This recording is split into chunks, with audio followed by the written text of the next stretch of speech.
So the thing about being in the moment for teachers is that so many teachers have unprocessed trauma. Mm-hmm. What are the tools that you use to center, to ground, to...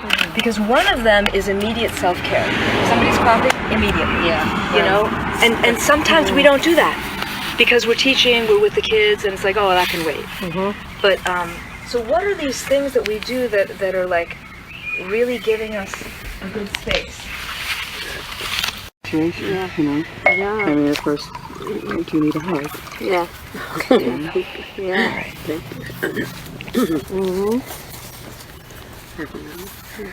Sometimes there's getting up and helping right away like that. Yeah. And other times it's just sitting and listening and letting them figure it out and process and go through the emotions they have to. And I'm experimenting with massage. Yeah. Yeah. Because some, a lot of the kids need the deep, not even talking about being hugged because you do that, but like Bookie responds to the deep pressure. She liked that. It's an interesting question that you're asking about, I can be in the moment with a child and say, I hear you, and look them in the eye, help them get through it that way, but then what do I do to ground myself? I actually haven't thought about it. I don't know. It's a good question. So let me repeat a little bit for this. So for the children, there's the being present and being with them eye to eye and like listening to them. Mm-hmm. And also massage and touching, which is really awesome that you are able to do that because there are some pretty inhumane circumstances that I'm not going to talk about right now, but where children are needing hugs and contact, and they're not getting it for legal reasons. So this is like amazing that you can do that, the physical contact, because see, when you have the babies and the toddlers and you hold them, and I made a chart. Okay, I made a chart. I'm going to give it to you for all of you, and it's a developmental chart.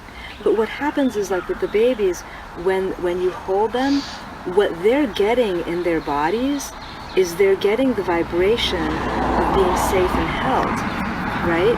And then what happens is when they're older, they are going to be able to hold others.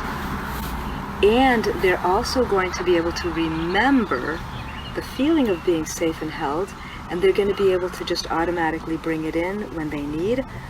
And they won't if you don't hold them. So there's so many things. I don't know if I should... Okay, so there's a couple of things that I want to make sure I do. One would be to go through that chart. Okay. Even like briefly with you, and then I'm going to give it to you and you can take it, because it looks at human development and what happens when there's healthy human development from the in utero time through the birth and the young baby time, through the growing baby time, toddler time, and then toddler becoming preschooler, and so I will share that with you, because what happens is when you have a child and you see that something's not quite right, then what you do is you backtrack. You say, oh my gosh, they didn't get this. They didn't get this. But then the great thing, especially if you're working with babies and toddlers, is you can fill that gap in because you have a lot of time with them, and hopefully if their parents are open to it, you can share some things with parents. That's a whole other topic, but usually what's most challenging is that the parents have unprocessed trauma. And then the children have unprocessed trauma, and then the teachers have unprocessed trauma. So with everybody having unprocessed trauma, it just makes things really hard. And I think that when I was finding out about these things, it's because I was working with preschoolers in Boston, and I had my curriculum, but sometimes I would go away for a weekend and I would do something that had nothing to do with the kids. And I would come back on Monday morning and I felt so good. Mm-hmm. And I noticed, and you've noticed, right? This too, right? You come back and like everything's great. Mm-hmm. And it's great largely because you're doing great. Mm-hmm.